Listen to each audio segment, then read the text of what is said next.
Vishnu-Paadaadi-Keshanta-Stotram, shloka 22. Yasya damna tridhamno जघनकलितया भ्राजतेऽङ्गं यथाब्धेः मध्यस्थो मन्दराद्रिर्भुजगपतिमहाभोगसन्नद्धमध्यः Kanchi सा काञ्चनाभा मणिवरकिरणैरुल्लसद्भिः प्रदीप्ता कल्यां कल्याणदात्री मम मतिमनिशं कम्ररूपा करोतु. पदच्छेदः अन्वयः च त्रिधाम्नः यस्याः जघनकलितया दाम्ना अङ्गम् अब्धेः मध्यस्थः भुजगपतिमहाभोगसन्नद्धमध्यः मन्दराद्रिः यथा भ्राजते सा काञ्चनाभा उल्लसद्भिः मणिवरकिरणैः प्रदीप्ता कम्ररूपा कल्याणदात्री काञ्ची मम अनिशं कल्यां मतिं करोतु. So in this shloka, the chain of girdles around the hips of the cosmic form of Lord Vishnu, they are meditated upon. So pratipadarthaha abdhehe madhyasthaha. Abdhi means ocean. So madhyasthaha means in the middle of. So abdhehe madhyasthaha, in the middle of the ocean. Mandaradrihi yatha. Adrihi means mountain. Mandara is the name. So just like or similar to the Mandara mountains, at the time of churning the ocean, this huge Mandara mountain was kept or placed in the middle of the ocean, and then Bhujagapati Mahabhoga Sannadha Madhyaha, the central portion of the Mandara mountain, was tied with the rope. And what is that rope? The serpent lord named Vasuki, who has a long, healthy, fat body. So Bhujagapati means the serpent lord named Vasuki. Mahabhoga means that serpent was healthy and had a fat body. And then Sannadha, that is tied, where Madhyaha, you can say the midriff or the central portion of the Mandara mountain. This is the visualization.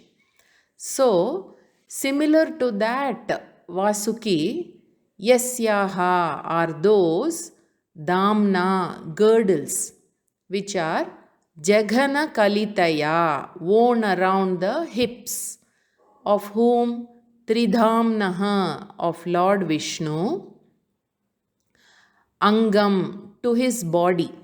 So, such a cosmic body of Lord Vishnu, Bhrajate, appears, and Sa Kanchanabha, it also emits a golden lustre. Further, Kamra Rupa, they are beautiful, and Pradipta, brightly lighted. The girdles are brightly lighted with what? Manivara Kiranaihi, by the rays which are emitted by precious gemstones. Now these are the gemstones which are studded in the girdles.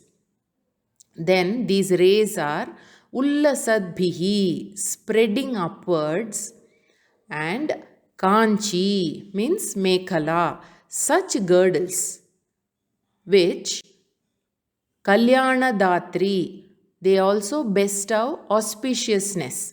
Now here auspiciousness means when these girdles are meditated upon, if the devotee is seeking worldly pleasures, then he is blessed with worldly pleasures. Supposing the devotee is seeking moksha, liberation from samsara, then that is what he is blessed with. So, such a blessing is mentioned as auspiciousness, Kalyana Datri. Karotu, may these girdles bless us, and Mama Matim Anisham, that is, the devotee is asking, my mind always Kalyam, with the ability to meditate.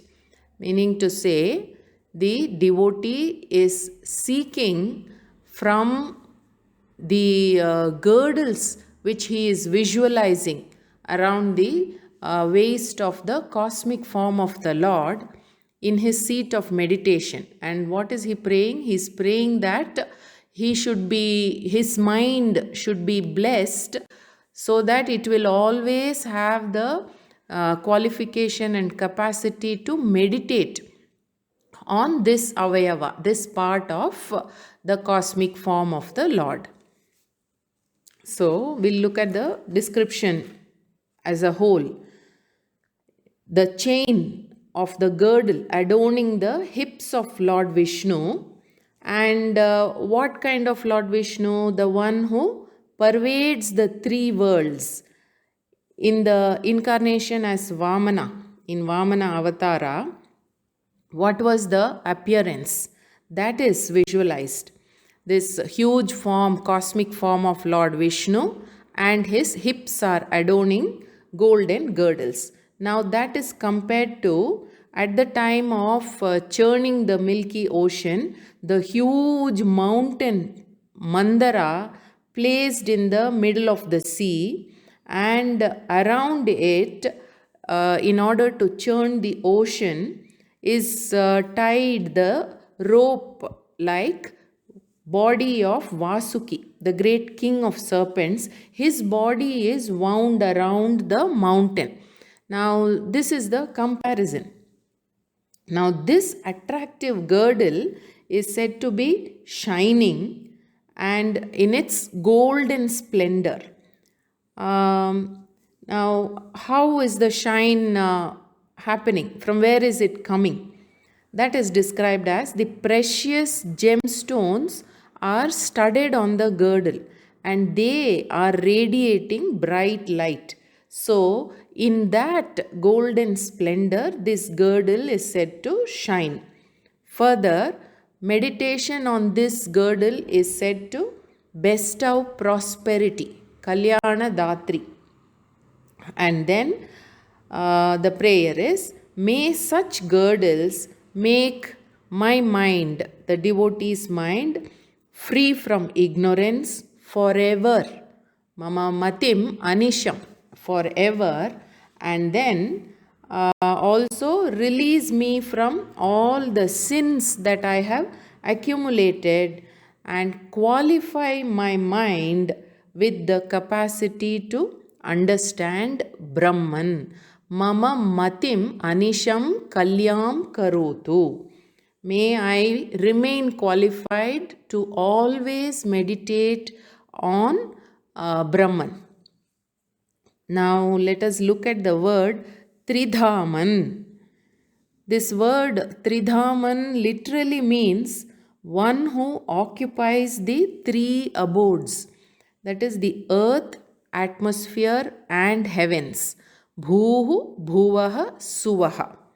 Then it also means one who is the cause of the three sources of light, the fire, sun and the moon. Now philosophically it means the supreme being who pervades the three states of experience, that is Jagrata Avastha, the waking state, Swapna Avastha, the dream state, and then Sushupti Avastha, the deep sleep state. Tridhaman also implies the supreme being who is in the form of the three Vedas, Rig, Yajus and Saman. Now there are many shlokas implying the meaning of Brahman as the prime cause, the Karana, Moola Karana, or the causeless cause of all the luminaries. Now, in the Bhagavad Gita says, Yadadityagatam tejo jagad bhasayate khilam yat chandramasi yat chagnau tat tejo vidhi mamakam. Which means the brilliance that obtains in the sun and illumines the entire world, that brilliance which is in the moon and the brilliance which is in the fire, all of them belong to me, the Paramatma. In other words, Ishvara is the one who illumines the various sources of light. Now, this many meanings can be understood from the word Tridhaman. With this, explanation for this verse is concluded. Namaste.